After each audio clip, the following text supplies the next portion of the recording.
All right, two callers. We've got Andrew in Illinois. Hi guys, I love the show. Thanks. Hey, Andrew. So I was wondering, when people bring up the supernatural, it kind of confuses me because I don't know what they mean. And what I was calling is to ask what your definition of the supernatural would be, because to me, if something exists in the universe, doesn't that have to make it natural?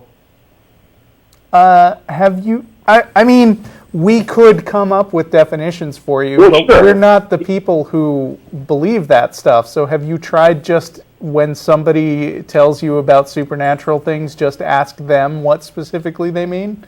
Well, generally the sense I get is what they think that there's things that we can't know. Which means they can't know either, and yet they're talking about it pretty confidently as if they knew what they were talking about. Exactly. So, see, that's where I start to get confused and see when God ties into that. Because God's supernatural, or you should be if you're going to worship him, right?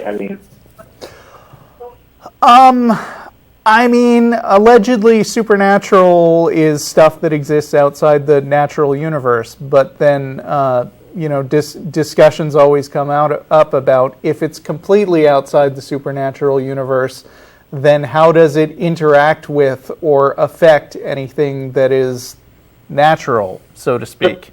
But you can't get any Christian to agree on the qualities of God. Well, you can't, and that's kind of a sign that they don't really know what they're talking about.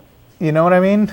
Right, and so that's why it's very hard for me to make any kind of even a jump from, if you're going to say there's a God, so there's all the real kind of reasoning we have to do about that, but then you say it's Christian, you've completely lost me. It's right. Just like, well, the position of atheism, of course, isn't one of absolute certainty and saying, right. The supernatural means this, and this is what and this is what I think about the supernatural. It's more based on withholding belief in stuff until you have a good reason to think that it's actually true. Sure. And so, sorry, go ahead. What you're free to say is, I don't understand what you mean by the supernatural, so I can't accept what you're saying about it, pending a more understandable statement about it. Could you then accept worship in the unknown? Because it's fair to say that there is unknown, right? So we don't know yet, but... Yeah, but when you don't know something, you don't know it. I mean, you don't attach attributes to something just because it's something you don't know about. Right. So the closest I could come is worshiping the unknown universe, but I don't know what I'm worshiping. Right, me neither. Yeah, why would you worship that? Humans like discovery. So, I mean, isn't that what life is about, is creating things and making our own reality? And that's what humans do, is they make their own reality and they construct. Well, yeah, but you can learn they can learn the unknown, too. It's the kind of pioneering thing that humans do. Eventually, maybe you can learn about it, but until you know about it, I don't understand why you would worship it. I guess it boils down to what you mean by worship, but I can see exploring the unknown, but worship kind of is... Spirituality maybe would be a better definition, rather than worship, maybe a sense of spirituality about it. That spirituality is another one of those words that I don't really know what it means. And everybody who says that they are spiritual seems to use it in a different way that is just whatever they want it to mean. Yeah. Some people define worship as just to find worth in, and okay, well, you can find worth in, I guess, exploring something you don't understand, but then you're kind of getting way outside the bounds of what most people do when they're doing religion. So right, yeah, and that's as close as I can come to religion, because honestly, I look at some of these people and they're genuinely believing that there's a God, that they're going to be saved, and they're going to see their loved ones again, and it does make me jealous in the sense that if it were true, and in their eyes it is, it would be nice. But I don't think the unknown implies it that.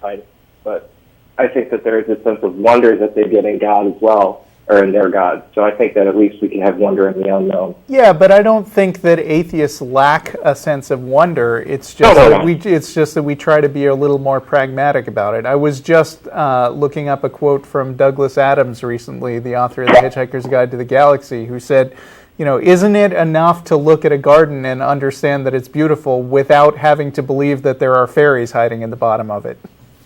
Sure. And the fact that we exist is amazing as it is. And when Christians say, you lose so much when you lose your faith. Well, I think that unless you have wonder in both what you don't know, but you just look around and exist to exist. Why do you need a purpose given by something? Right. Sure. I think we're willing to just say, if we don't know something, we just stop there and say, I don't know, rather than I do know and it's X, Y, Z. Right. We try to find out an answer, but we don't make up an answer just to remove our discomfort of not knowing things. Yeah. Okay. So I am an atheist, but it's just there are things that we don't know, and my mom's done weird things that just seem spooky to me, like psychic edge of psychic things that just I can't explain. And I know that's not where I'm going to have to leave it, because I can't explain it. Yeah, well, like Matt always says when he's sitting in this chair, I want to believe in as many true things and as few false things as possible, and that's why I remain skeptical of things that are unknown. Right. Okay.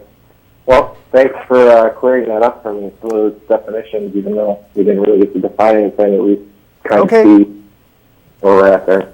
Thanks for calling. Cool. Thanks, Andrew. See ya.